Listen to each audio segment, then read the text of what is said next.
En enero de 1891, un grupo de soldados del ejército de Estados Unidos desfiló ante su general para pasar revista.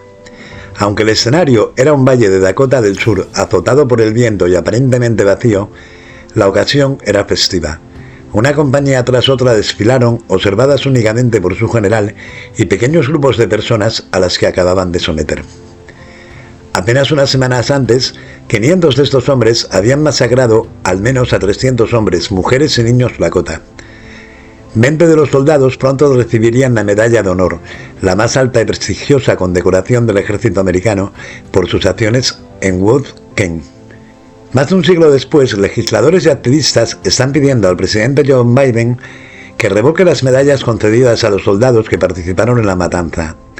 Wood Ken, que en su día fue considerada una victoria contra un enemigo intratable, se recuerda hoy como una auténtica masacre. La masacre de Wood Ken fue una reacción a un movimiento religioso que dio una efímera esperanza a los indios de las llanuras cuyas vidas habían sido trastornadas por la colonización blanca. El movimiento de la danza fantasma se extendió por las tribus indígenas del oeste americano a partir de la década de 1870. Se basaba en una serie de enseñanzas de los curanderos Pautui, que profetizaban que en una próxima convulsión conduciría a la erradicación de los hombres blancos de la tierra y al resurgimiento de los nativos americanos. El movimiento adquirió rápidamente un significado especial para los Lakota de Dakota del Norte y Dakota del Sur. En el transcurso de unas pocas décadas habían perdido más de 23 millones de hectáreas de sus tierras y se habían visto obligados a repartir lo que quedaba entre múltiples tribus y bandas. En 1889 se habían dividido en 5 reservas separadas en Dakota del Norte y Dakota del Sur. Los seguidores del movimiento pensaban que los cantos y las ceremonias podían acelerar el desastre que se avecinaba, traer de vuelta a sus muertos y asegurar la restauración de sus tierras.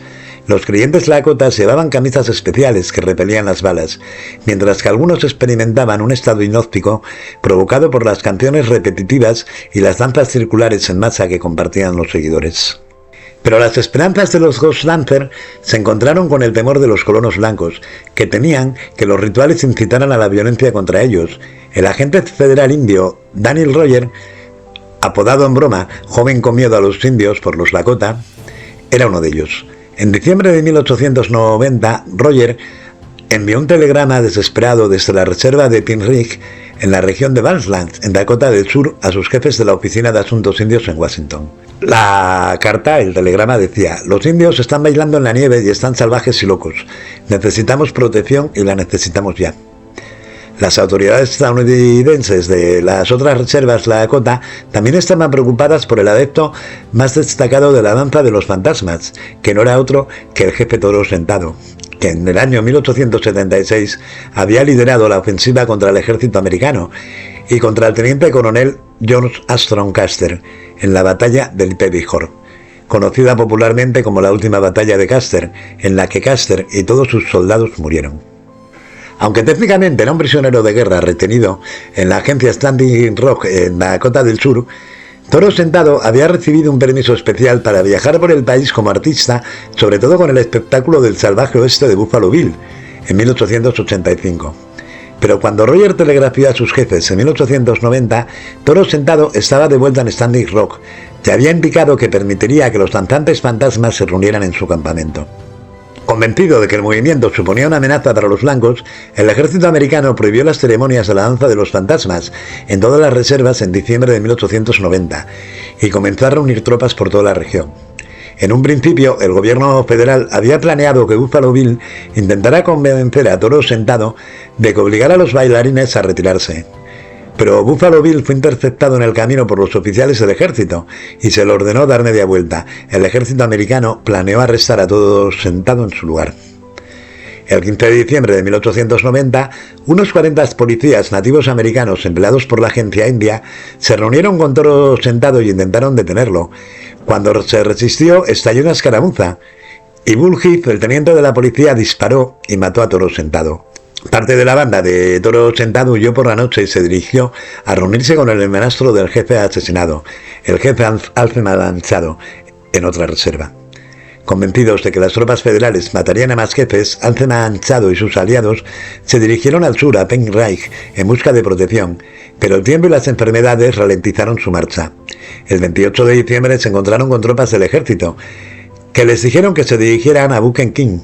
Esa noche, mientras los lakotas acampaban en Buchan King, unos 500 soldados rodearon a los cerca de 300 hombres, mujeres y niños. A la mañana siguiente, el coronel James Forrest ordenó a los Lakota que depusieran las armas y les dijo que les llevaría a un nuevo campamento. Los Lakotas supusieron que esto significaba que serían trasladados lejos del territorio Lakota. Algunos empezaron a cantar canciones de la danza fantasma. A las tropas que rodeaban a los Lakotas les habían enseñado que la danza de los fantasmas y sus ceremonias eran preludio de la guerra. Cuando uno de los bailarines cogió tierra del suelo y la lanzó al aire, los soldados lo interpretaron como una señal de algún tipo y empezaron a disparar. El resultado fue una carnicería. Aunque se defendieron, los Lakota estaban en una desventaja numérica y superados en armamento, especialmente por las primeras ametralladoras utilizadas por algunas de las tropas.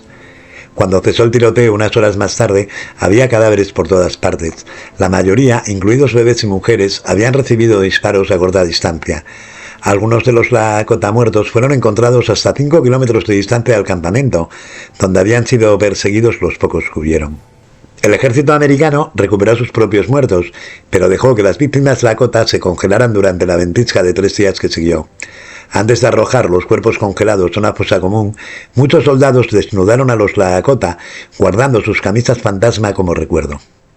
25 soldados del ejército murieron durante los combates, muchos de ellos por fuego amigo. Aunque no existe un registro fiable de las víctimas Lakota, los historiadores contemporáneos estiman que murieron al menos 300.